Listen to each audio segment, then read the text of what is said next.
Assalamualaikum warahmatullahi wabarakatuh. Kami dari kelompok 29 yang beranggotakan.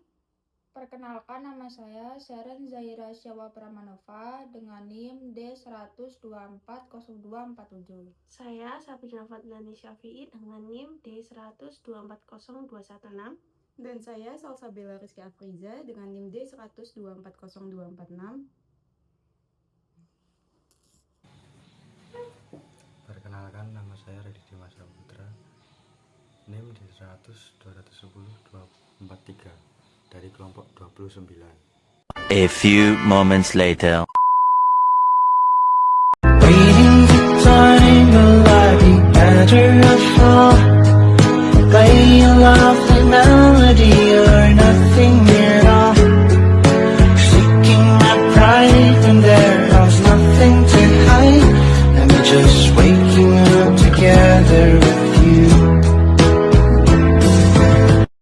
Halo semua, di sini aku mendapat bagian TCS atau Traffic Counting Simpang, yaitu proses pencatatan dan perhitungan volume serta karakteristik arus kendaraan yang melintasi sebuah persimpangan untuk keperluan analisis dan perencanaan transportasi.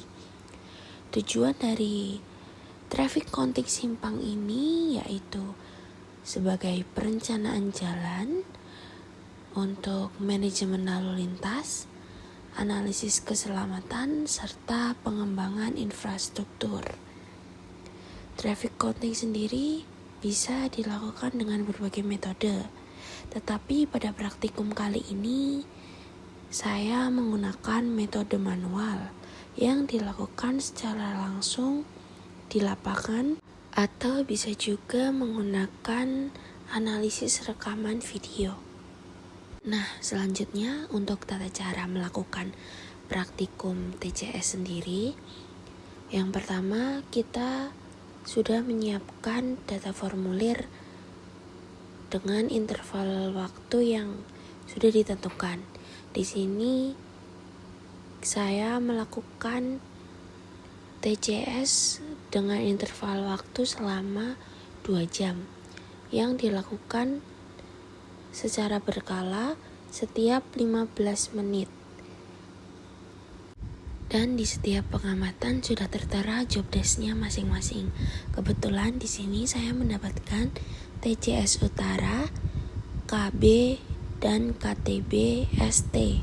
Sehingga kendaraan yang saya hitung adalah kendaraan bermotor seperti motor roda 2 atau roda 3, serta kendaraan tidak bermotor, contohnya sepeda, becak, ataupun delman. Nah, setelah itu kita bisa mencatat serta menghitung kendaraan yang lurus dari arah utara menuju ke selatan setiap 15 menit. Lakukan perhitungan kendaraan tersebut secara berkala sampai waktu yang ditentukan, yaitu selama 2 jam. A few moments later. Di sini saya akan menjelaskan alat-alat dan tata cara hambatan samping atau HS. Alat-alatnya yaitu meteran, formulir survei, alat tulis, alat pengukur waktu. Prosesnya yaitu 1. Merencanakan waktu pengambilan data saat peak hour atau off peak hour. 2. Menyiapkan tim pengambilan data seperti penyeberang jalan, PKL, angkutan umum yang naik atau turunkan penumpang, keluar masuk arena parkir, dan keluar masuk gang atau jalan lainnya. Ketiga, menyiapkan formulir survei dan alat-alat yang dibutuhkan. Keempat, menyiapkan lokasi pengambilan dan pemberian tanda batas survei sepanjang 100-200 meter yang dapat dibagi dalam beberapa wilayah untuk memudahkan pengambilan data, misal per 50 meter pada malam dini hari sebelumnya. Kelima, menempatkan seluruh surveyor sesuai dengan posnya 30 menit sebelum survei dilaksanakan. Keenam, menyamakan setting waktu alat pengukur waktu. Ketujuh, melakukan pencatatan aktivitas hambatan samping tiap interval 5 menit atau 15 menit selama survei sesuai dengan tujuan penelitian. Yang terakhir, kedelapan, merekap seluruh data yang diperoleh dan menganalisanya dengan tahapan sebagai berikut. Masukkan semua frekuensi kejadian tiap jenis hambatan tiap interval waktu. Ubah nilai frekuensi menjadi frekuensi berbobot dengan mengalihkannya dengan bobot masing-masing. Jumlahkan total seluruh frekuensi berbobot tiap interval pengukuran dan tiap jam. Yang terakhir, tentukan kelas hambatan sampingnya. A few moments later. Baik, selanjutnya saya akan menjelaskan tentang bagaimana langkah-langkah survei geometrik jalan dan juga alat apa saja yang digunakan dalam melakukan survei geometrik jalan tersebut. Untuk alatnya sendiri yaitu 1. Meteran, 2. Formulir survei, 3. Alat tulis, 4. Alat pengukur waktu. Untuk langkah-langkahnya sendiri yaitu yang pertama, merencanakan waktu pengukuran yang aman dan sepi atau bisa di malam hari. 2. Menyiapkan tiap tim pengambilan data, menyiapkan formulir survei dan alat-alat yang dibutuhkan. 4. Melakukan pengukuran terhadap data yang ada dalam formulir survei. 5. Merangkap semua data menjadi satu kesatuan. 6. Menggambarkan segala informasi geometrik dan lingkungan di atas. Itu menyiapkan data tersebut. Nah, untuk selanjutnya saya juga akan menjelaskan berkaitan dengan praktikum TT atau time travel, yaitu alat dan bahan yang pertama kita gunakan stopwatch. Stopwatch bisa menggunakan HP ataupun dengan stopwatch langsung. Yang kedua ada meteran, yang ketiga pilok, yang keempat formulir dan alat tulis. Nah, sebelum kita melakukan survei, biasanya kita menentukan interval jarak yang akan kita ambil. Nah, pada saat ini saya mengambil 15 meter dari sisi kanan saya dan sisi kiri saya.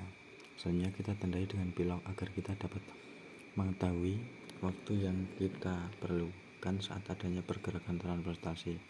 Nah, langkah-langkah survei yang akan dilakukan yang pertama yaitu menentukan waktu kita ambil pagi dan juga sore. A few moments later. Alat yang dipakai saat praktikum yaitu yang pertama tali konter, yang kedua formulir survei, yang ketiga alat tulis dan alat penanda lokasi, yang keempat alat pengukur waktu atau stopwatch. Langkah-langkah saat survei, yang pertama merencanakan waktu pengambilan data, yang kedua menyiapkan tim pengambilan data tiap arah pergerakan, yang ketiga menyiapkan formulir survei dan alat-alat yang dibutuhkan, yang keempat menyiapkan lokasi pengambilan data pemberian tanda batas survei pada malam dini hari sebelumnya, yang kelima menempatkan seluruh surveyor sesuai dengan posnya 30 menit sebelum survei dilaksanakan, yang keenam menyamakan setting waktu alat pengukur waktu, yang ketujuh melakukan pencatatan volume kendaraan yang lewat tiap interval 5 atau 15 selama survei, dan yang terakhir merekap seluruh data yang diperoleh. Alat yang digunakan saat travel time yang pertama stopwatch, yang kedua meteran, yang ketiga plaster, dan yang terakhir formulir dan alat tulis.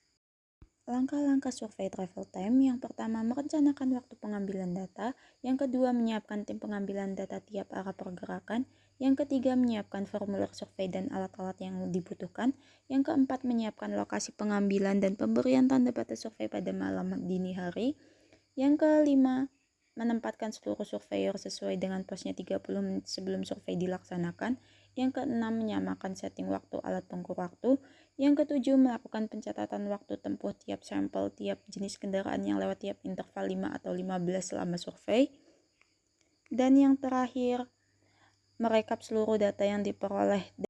Dan ini contoh travel time saat menggunakan stopwatch.